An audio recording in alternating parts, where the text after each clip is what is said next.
Hello everyone, कैसे हैं आप सब। मैं आप सबका वेलकम करता हूं YouTube channel of KT class. देखिए, क्लास 10 का हमारा लाइफ प्रोसेस वाला चैप्टर चल रहा है और हम कुछ पार्ट उसका कर चुके हैं। जो हमारे एनसीईआरटी के या इंटेक्स क्वेश्चन बीच में बन रहे हैं, मैं उसको आज कवर करने वाला हूं।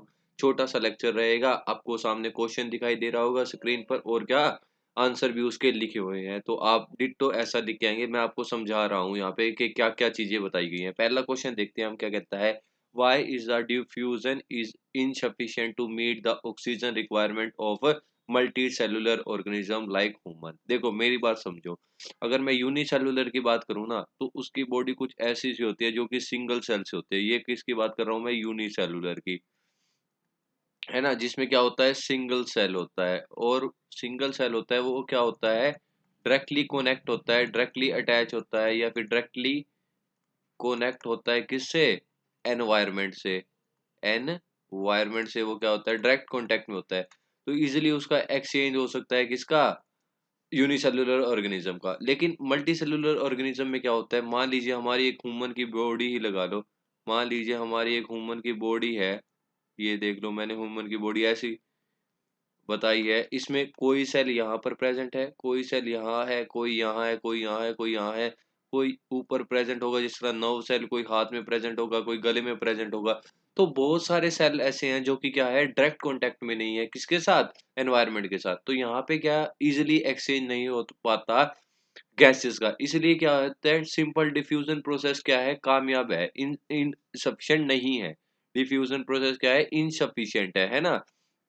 पूरा एक प्रॉपर सिस्टम चाहिए क्या, एक मल्टी सेलुलर ऑर्गेनिज्म में एक्सचेंज करवाने के लिए। वही बात लिखी है, देखो, multi cellular organism such as human possesses a complex body. उनकी कॉम्प्लेक्स बॉडी है। दे हैव स्पेशलाइज्ड सेल, उनके पास अलग अलग सेल है। टिश्यू है फॉर परफॉर्मिंग वेरियस फंक्शन, हर एक फंक्शन को परफॉर्म करने के लिए डिफरेंट डिफरेंट सेल हैं और उनसे टिश्यू बने हुए हैं। जैसे इनटेक ऑफ फूड लेना, ऑक्सीजन को एक्सचेंज करना।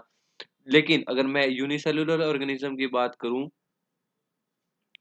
वो तो सिंपल सेल है, डायरेक्टली अटैच है। लेकिन मल्टी सेल्यूलर क्या है, not direct contact with the outside environment, वह एनवायरनमेंट के डायरेक्ट कॉन्टैक्ट में नहीं है। देयरफॉर डिफ्यूजन का not meet their oxygen requirement. जो मैंने यहाँ बातें आपको बताई, वही इन बातों को डिटेल में यहाँ पर लिखा हुआ है, जो आपको आंसर लिख के आना है अगर पूछे तो पेपर में। सेकंड क्वेश्चन कहता है, what criteria do we use to decide whether something is live और अलाइव?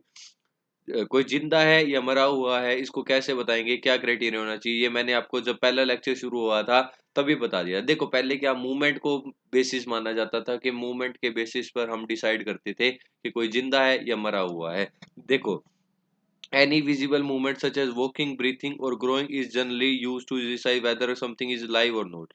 बट लेकिन living organism can also have movement which are not visible to naked eye. वही है, जैसे हम प्लांट्स की बात करें या फिर ह्यूमन के inside the human body, inside the human body, inside the human body, बहुत ऐसी प्रोसेसेस है जहाँ पे क्या मूवमेंट हो रही है लेकिन हमें दिखाई नहीं दे रही। तो क्राइटेरिया चेंज करना पड़ेगा हमें। क्या criteria? Therefore the presence of life processes. अब क्राइटेरिया क्या रख दिया कि लाइफ प्रोसेसेस जितनी भी हो रही है, जैसे डाइजेशन, खाने को डाइजेस्ट करना मतलब ब्रेक डाउन करना, गैसेस का एक्सचेंज करना, रेस्पिरेशन, उनको क्या फंडामेंटल क्राइटेरिया मान लिया, क्या लिविंग और नॉन लिविंग बताने का। Is a fundamental criteria that can use to decide whether something is live और। सही बात है भाई, ये तो मैंने बता भी रखा है जब आपको थ्योरी पढ़ाई थी। अगला कहता है भाई, what are the outsider raw material used by the organism? क्या आउटसाइडर रॉ मटेरियल होते हैं जो ऑर्गेनिज्म यूज करता है? देखो, बाहर से क्या लेता है, अगर मान लीजिए कोई बॉडी है, वो बाहर से क्या लेगी, एक तो फूड लेगी भाई, खाना लेगी, और दूसरी क्या लेगी, ऑक्सीजन लेगी। बाहर क्या निकालेगी, वेस्ट मटेरियल को, और किसको बाहर निकालेगी, CO2 को बाहर निकालेगी। तो यही है, a organism uses outside raw material mostly in the form of food or oxygen. The raw material required by the organism can be quite varied depending upon the complexity of organism and environment. सही बात है। जैसे क्या last line कहना चाहती है, जैसे human beings हैं वो क्या लेते हैं, ग्लूकोज बाहर से लेते हैं, और क्या लेते हैं, ऑक्सीजन बाहर से लेते हैं। लेकिन प्लांट की बात करोगे, वो तो अलग ही खेला खेलते हैं, CO2 लेते हैं और H2O लेते हैं। तो ये डिपेंड करता है कि ऑर्गेनिज्म कैसा है, उसके बेस पे डिपेंड होता है कि बाहर उसका फूड मटेरियल कैसा होगा और कौन सी गैस वो ले रहा होगा। फोर्थ क्वेश्चन क्या कहता है, what process would you consider essential for maintaining life process? मैंने आपको शुरू में ही बताया था कि 5 प्रोसेसेस हैं आई थिंक 4 प्रोसेस है जो इम्पोर्टेंट है लाइफ के लिए। सबसे पहले न्यूट्रिशन, खाना खाना, रेस्पिरेशन, गैसेस का एक्सचेंज करना, और इसी में आता है फूड का ब्रेकडाउन होना। ट्रांसपोर्टेशन, अगर एक बार खाना मिल गया तो उसको हर एक सेल तक पहुँचाना, वो ट्रांसपोर्टेशन करेगा। एक्सक्रीशन क्या होगा? वेस्ट मटेरियल का निकलना। ये आते हैं एसेंशियल लाइफ प्रोसेसेस। ये 4 क्वेश्चन है जो अब तक हमने पढ़ा है इन टेक्स्ट क्वेश्चन जो एनसीईआरटी में आ रहे थे।